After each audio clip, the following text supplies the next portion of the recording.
People like dragons? No way. Well, what is going on, everyone? Welcome back to Kitchen Table TCG. My name is Louie, and I hope you're having yourself a fantastic day. Whew. Today we're going to talk about Tarkir, Dragonstorm. The new spoilers have come out, and the set, I guess surprisingly, I guess everybody was just not paying attention, but surprisingly looks extremely good. We have some absolute home run of spoilers. I'm gonna give you them right now. Special guest slot has fetch lands in it, and one of the treatments on that is like a dragon scale foiling. We'll talk about that in a little bit. You've got a new Ujin, whatever. That seems super powerful, really cool treatments, and then just a classic Magic the Gathering feeling. Like a classic, it feels like a Magic the Gathering set. It's crazy, it's crazy. So let's first off talk about how nobody cared 2 weeks ago.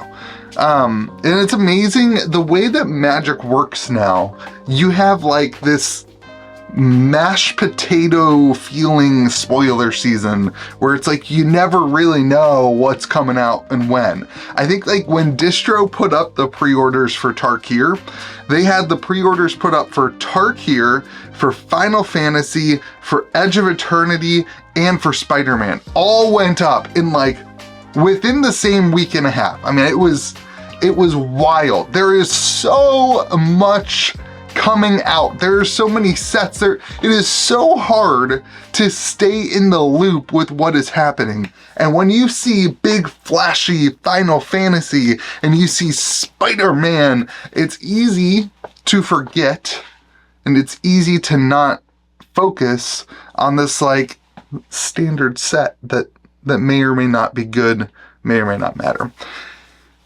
But in hindsight, this is a dragon set.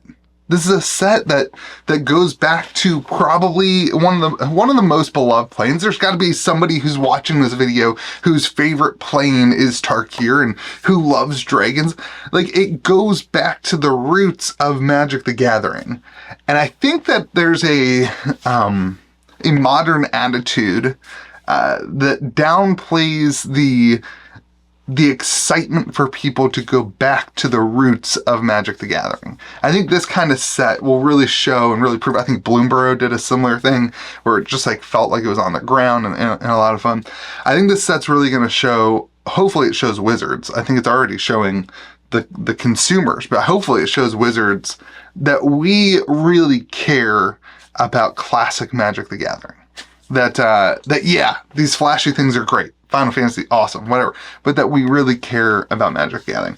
When I saw the spoilers this past week, or this past couple days, I was really hit by this idea that the designers of this set, Tarkir, Dragonstorm, really, really love Magic. They're really excited to bring out the best of Magic. I actually think it would be a really interesting, I don't think I have the time to figure this out, but I think it would be a really interesting experiment to go back and look at all of the sets that have done really well.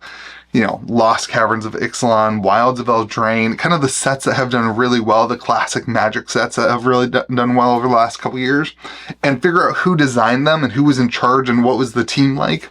And then go to like Murders at Karlov Manor, maybe Aether Drift, the sets that kind of haven't done well, and look at those, you know, the teams that were behind those. I bet you could start like picking out sets that are going to do really well based on the design team behind some of this stuff. Because it seems like some of the design teams want to push the envelope really far and make it not really feel like Magic. But then some of the design teams, it feels so good. It feels like classic, you know, the real thing.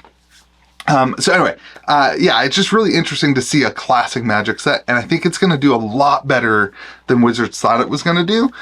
And weird things are happening. Like, they have allocated pre-release kits like crazy. They've allocated commander decks like crazy. We're still waiting on some allocations I am personally waiting for one distributor to give me allocations, but they've really allocated on a lot of this stuff. So I don't get the feeling that Wizards printed a ton of this. And that's going to be super interesting. But okay, let's talk about, first off, the fetch lands. Fetch lands, again, like when they keep printing them, it's kind of crazy.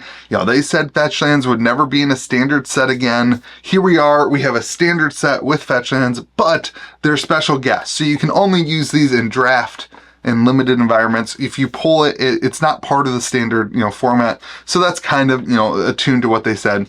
But the reprint equity of fetch lands is starting to wane a little bit. That being said, special guest slots you don't pull a ton from, so I don't think this is going to have a huge downwards trend on the market for fetch lands. I do think the upwards trend on like the collector boxes having that dragon scale fetch land thing is going to do really, really well. I think that people are going to really, I mean, dude, people love dragons. Like, it's crazy. Like, if you have a dragon commander deck, which I would venture to say, I'm going to throw out a number. I would venture to say 20% of Commander players who would actively say they play Commander every week, I would say 20% of Commander players have a dragon deck, at least in some form or another. Certainly, you're going to be like, hey, you know what I want to do is put these dragon scale fetch lands in my dragon deck. I mean, I think that that's going to be a pretty big hit. So I think that's going to do really, really well for the collector boxes. It's got the one serialized card. So I'm on the team that the one serialized card thing where it's like 1 of 500 doesn't really add much excitement for the collector boxes. It's just the odds of pulling it are so low that I don't think that I think people kind of understand there's got to be more to the collector box than just that. So I don't think that really adds a ton to it. But then, you know, here's the kind of the kicker that, like, those things would be great. You know, you got a classic Magic set that's dragons and people are excited about. You've got, you know, fetch lands and really cool treatments.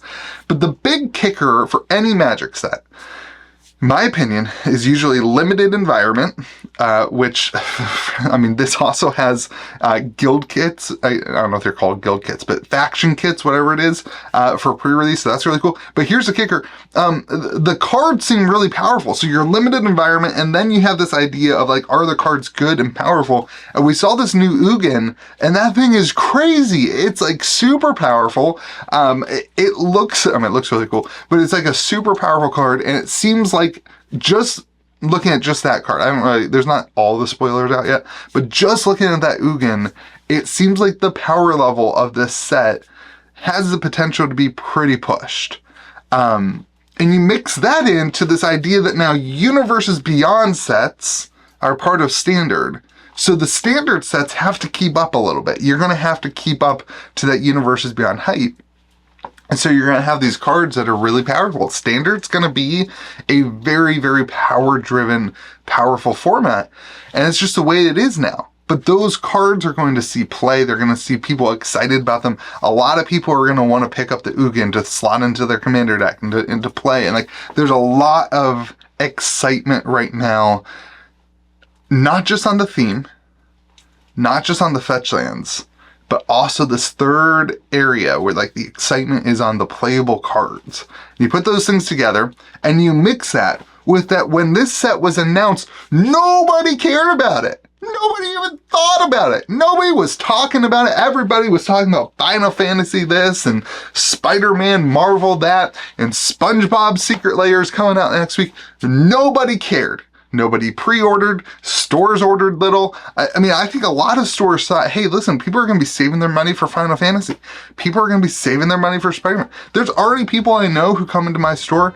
We are not doing any pre-orders on Final Fantasy. That is insane. If you are a store and you are pre-ordering Final Fantasy right now, you have giant cojones that I just don't have. I could not do that. I could not risk the allocation and it's absolutely insane to me that stores are pre-ordering this set that comes out with it's orderable from distro until like another 2 months. Like the distro orders don't give up for another 2 months. It's crazy. Allocations aren't going to be for 2.5 months. It's insane. Anyway, that was a whole tangent. But you know, nobody cared about Dragonstorm. Nobody cared about Tarkir.